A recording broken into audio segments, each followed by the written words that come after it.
All right, let's get right into it. We're about to pull the curtain back on one of those hidden audio problems that can plague, well, pretty much everything from a small church service to a massive concert.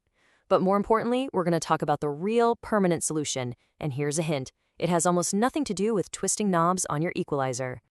You know that feeling, right? You're behind the mixing desk, you think you've got it all dialed in, but something just feels off. You push a fader up and something else just screams back at you. You walk around the room and find these weird spots where the sound just kind of dies. It's super frustrating, and I'm here to tell you it's probably not your fault. These are the classic signs. That presenter's mic that starts ringing before it's even close to being loud enough. Choir mics that are a total feedback nightmare. Or whole sections of the audience where the vocals are just muddy, or even worse, completely gone.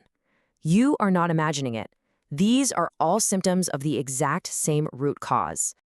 Okay, so it is time to name the villain. We are going to put a name to the unseen force that's been causing all this chaos in your system. And here it is, comb filtering. It's actually a really simple concept, but oh man, the consequences are huge.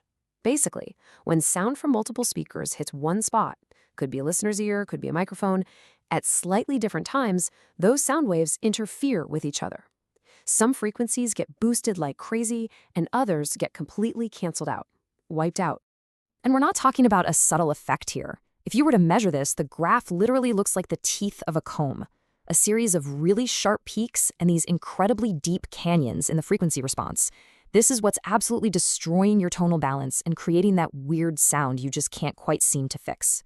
Now this right here, this is the slide where it all clicks into place. On the left, in what we call the frequency domain, you see the symptom, those peaks and notches that create a really uneven tone. But the cause of that symptom is over on the right, in the spatial domain.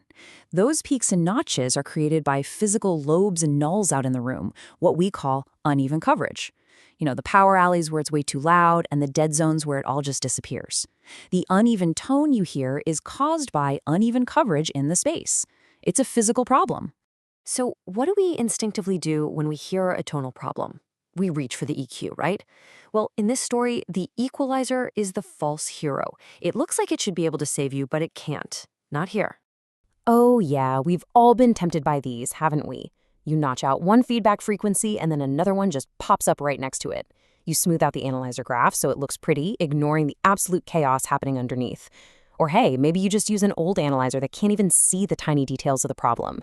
But that last one, that one is the most honest, but it totally misses the point. It's true it can't be fixed electronically, but it absolutely can be fixed. And that brings us to the big one, the paradigm shift. This is the core idea that you have to grasp if you really want to win this fight. I want you to let this sink in for a second. In fact, say it with me. Comb filtering is a spatial problem, not a tonal one. You cannot fix a placement problem with a processing tool. It just doesn't work. Trying to EQ your way out of this is like trying to repaint a crooked wall to make it look straight. It's never going to happen. So here's the new mindset.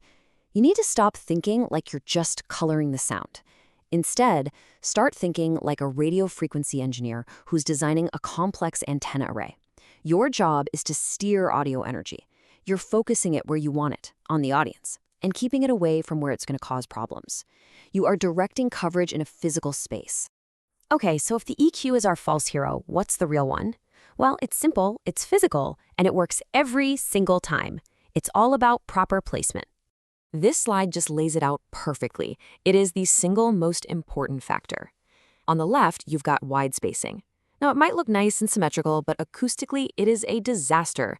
It creates that severe lobing and those dead zones we've been talking about. The solution is right there on the right, tight spacing. By getting the speakers as physically close together as you possibly can, you promote coherence. You minimize that destructive interference, and they start to act more like one single happy source of sound. So the takeaway here is you've got to fix it at the source. First and foremost, minimize that spacing. Get those speakers tight. Second, use speakers that have good pattern control, ones that focus the sound where you want it and don't just spill it everywhere. This reduces that unwanted overlap. And third, just choose the right tools for the job, whether that's a properly designed line array or maybe a distributed system with lots of smaller speakers. So what do you do with all this? Let's build a new mental checklist, something you can run through in your head before you ever lay a finger on that graphic EQ again. Here it is, your new pre-flight check. Before you try to cut a single frequency, just ask yourself, wait, is this a placement problem? Have I gotten my speaker spacing as tight as I possibly can? Am I using the right speakers to control where the sound is actually going? And hey, have I ruled out major reflections from walls or ceilings first? Bottom line, fix the physics first. The geometry is everything. And so I'll just leave you with this question to think about. Is your EQ a tool or is it a crutch? Because when you solve these problems at the source with proper placement and speaker selection, your EQ gets to become what it was always meant to be, a fine-tuning tool, for shaping the final tone, not a crutch that you're just using to prop up a fundamentally broken system.